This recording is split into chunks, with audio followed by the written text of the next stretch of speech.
Hey guys, welcome to my videos. So guys, in this video I'm going to show you how you can cut this steel pipe using this reciprocating saw. Before I proceed further, if you have not subscribed to my channel, please go subscribe right now.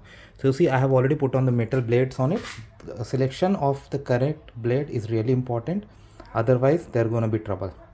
Next is like you should have protective gear with you.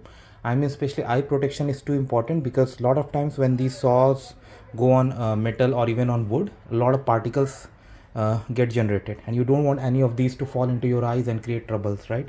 So eye protection, eye coverage is really important, and you should have protective gear. You should use gloves or something so that you get protected. Next, the item that you want to make cutout on, it should be properly clamped, properly held firm, because it is gonna like vibrate a lot when the saw goes on. So if it's not properly clamped, cut is not gonna be perfect. Even if you're doing it for practice, the better grip you have here, the better outcome it will come through. This is my home and not a workshop, that's why I don't have the clamp, but still I'm gonna try it.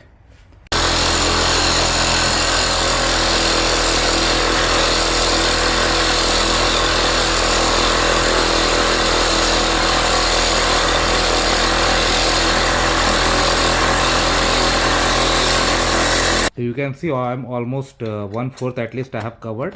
You can see how far, and still I'm gonna do more. You have to and once you get the mark, it's easy. If you can fix on the mark and carry on, that's gonna make your life easier. So it's almost done. In fact, it's done. So it can be done, but yeah, you need to have proper precision and grip and with proper protection. Don't do the way I'm doing, because this is just my home setting, but have always proper protection. Thanks for watching this. Please subscribe to the channel. Thank you.